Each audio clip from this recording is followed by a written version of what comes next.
June 1st, 2025. Ukraine executed what some military analysts are calling one of the most ingenious operations in modern warfare. Strategic bombers, Russia's nuclear-capable Tu-95s and Tu-22Ms, destroyed on their own airbases, 4,300 kilometers from Ukraine. Not with billion-dollar missiles, with $2,000 drones hidden in truck containers. A bore was Operation Spiderweb, but it was just one chapter in Ukraine's 2025 strategic masterclass. From systematically dismantling Russia's oil refining capacity through Operation Deep Strike, to hitting ammunition depots containing months of Russian supplies, to striking oil tankers in the Mediterranean. For the first time ever, Ukraine transformed this war from a defensive struggle into a two-front nightmare for Moscow. Today, we're breaking down every major operation carried out by Ukraine's forces in 2025, the ingenuity behind them, the damage they caused, and most importantly, the strategic impact that's forcing Russia to fight a war it can no longer afford. Welcome to the War Update. Let's start with context, because what happened in 2025 didn't come out of nowhere. It was the culmination of 3 years of Ukrainian adaptation and innovation.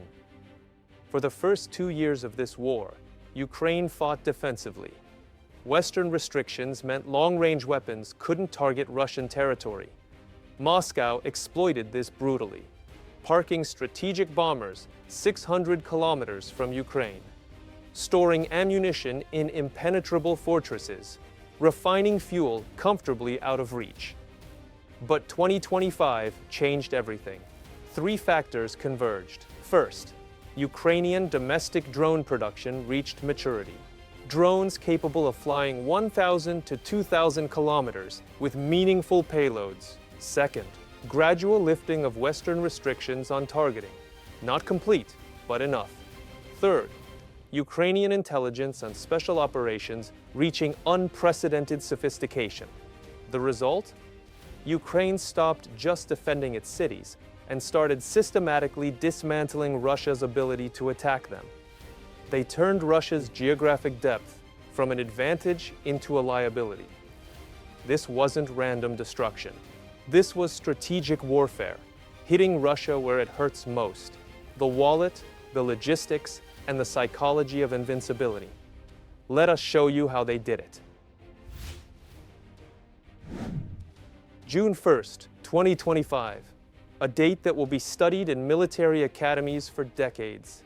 5 Russian airbases, 5 time zones, all hit simultaneously, not with hypersonic missiles costing millions, but with 117 drones hidden inside wooden cabin containers and driven into Russia by unknowing truck drivers. Let me break down just how brilliant this was.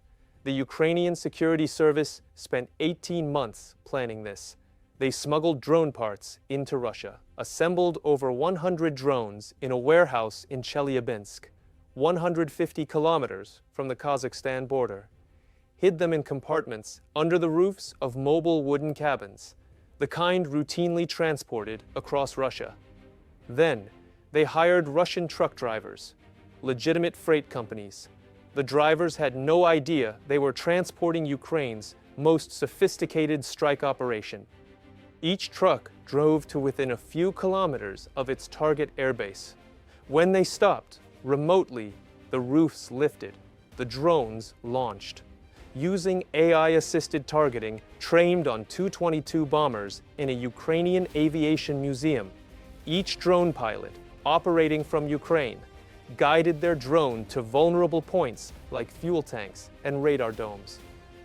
Alenia Air Base, Murmansk region, north of the Arctic Circle. 4 Tu-95 strategic bombers destroyed. 1 An-12 transport destroyed. Belaya Air Base, eastern Siberia, 4,300 kilometers from Ukraine. 4 Tu-22 M3 bombers destroyed. 3 Tu-95s destroyed. This was the first Ukrainian strike in Siberia. Diaghilevo Air Base. Attack partially repelled, but forced defensive repositioning. Ivanovo-Severny. 2 A-50 AWACS aircraft targeted. Russia's airborne early warning planes. The results? According to U.S. officials, 20 aircraft hit, 10 completely destroyed. Ukrainian sources claim 41 aircraft damaged. Conservative OSINT analysis confirms at least 12 to 13 strategic bombers destroyed or severely damaged. Ukrainian officials assessed the damaged aircraft at $7 billion, destroyed with $234,000 worth of drones. That's a 30,000 to 1 cost ratio. But here's why this operation was truly game-changing. These aircraft can't be replaced. Tu-95s and Tu-22 M3s haven't been produced since the Soviet Union collapsed in 1991. Russia lost approximately 34% of their strategic cruise missile carrier fleet in one day. The operation sent shockwaves to the Kremlin. President Trump called Putin the next day. Their call lasted 75 minutes. Russian propaganda called it a terrorist attack, while quietly moving their entire strategic bomber fleet further east, away from Ukraine. Operation Spiderweb proved something Moscow feared. Distance doesn't equal safety. And if $2,000 drones can reach bombers in Siberia, nothing in Russia is truly protected. While Spiderweb was a surgical strike, Operation Deep Strike was a sustained campaign of economic warfare that lasted throughout 2025. The target: Russia's oil refining infrastructure. Not just any infrastructure. The refineries that convert crude oil into the diesel, aviation fuel, and gasoline that powers Russia's military machine. This wasn't random.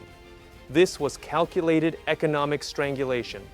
Russia can refine about 6.6 million barrels of oil per day. That's massive. Oil and gas revenues account for roughly 30% of Russia's federal budget.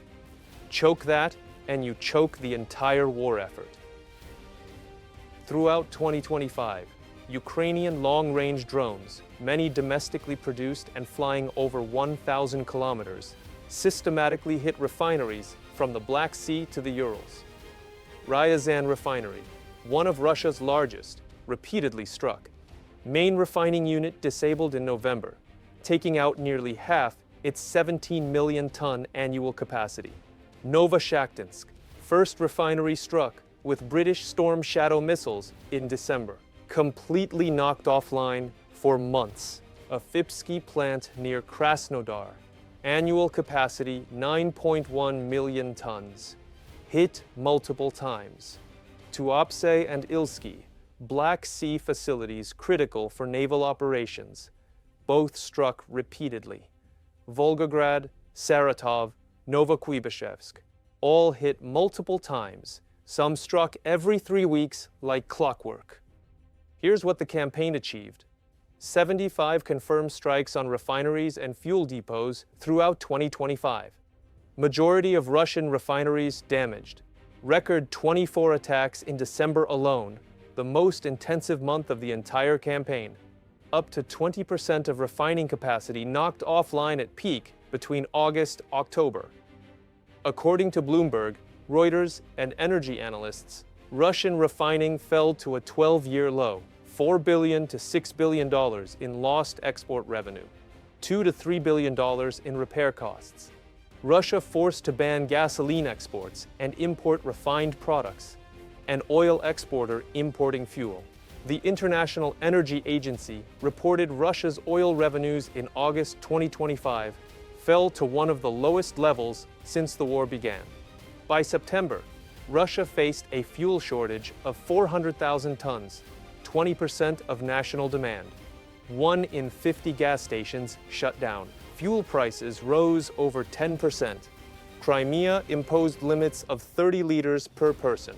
This is what strategic warfare looks like in the 21st century. Not just destroying tanks on the battlefield, destroying the fuel that gets tanks to the battlefield. making every military operation more expensive, more complex, more vulnerable. And Ukraine didn't stop there. Beyond the headline operations, Ukraine conducted dozens of devastating strikes that systematically degraded Russia's ability to sustain offensive operations. Throughout 2025, Ukraine struck over 20 major ammunition depots, each representing weeks or months of Russian production or imports from North Korea and Iran, eliminated in minutes. These hits often targeted key logistics hubs, forcing Russia to scramble for alternatives. But the campaign went deeper. 35-plus command and communication centers struck. 15 to 20 defense industry facilities hit, including drone production plants and microelectronics factories. Rail infrastructure and bridges in border regions repeatedly targeted. Radar stations and air defense sites eliminated to enable future strikes. And then, in December, Ukraine took the war to an entirely new theater. December 19, 2025, the Russian tanker Quendil, part of Russia's sanction-evading shadow fleet, was struck off the Syrian coast. This was Ukraine's first documented strike on a Russian oil tanker outside the Black Sea region, proof that Moscow's oil exports are vulnerable anywhere. Throughout 2025, at least 6 to 8 significant incidents involving Russian tankers were documented. Maritime drones in the Black Sea, mysterious fires, navigation failures. The result? Insurance premiums for Russian tankers increased 300 to 400%. Some ports began refusing them entirely. Every dollar Russia has to spend on insurance, every buyer who walks away, every delayed shipment, that's less money for missiles targeting Ukrainian civilians. 2025 was the year Ukraine transformed from a country under siege into a strategic threat to Russia's war machine.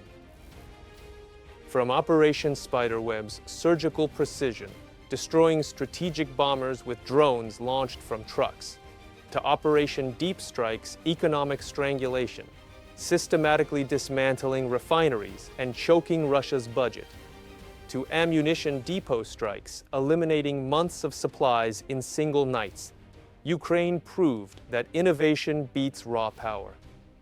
Russia started 2025 believing Ukraine was exhausted. They ended it with a burning bomber fleet, crippled refineries, a budget in crisis, and a military forced to defend its entire depth, something it was never designed to do. As we head into 2026, Ukraine has proven they can sustain this strategic pressure. The question for the rest of the world is simple. Will we continue standing with them? Because if we do, we're not just supporting one country's freedom, we're proving that in the 21st century, aggression doesn't pay, that sovereignty matters, that the international order we've built since World War II, the one that's prevented major power wars for 80 years, is worth defending. If this deep dive helped you understand what's really happening in this war, hit that like button. Subscribe for more strategic analysis. Share this with someone who needs to see what modern asymmetric warfare looks like. This was the War Update. Stay informed, stay engaged. We'll see you in the next one.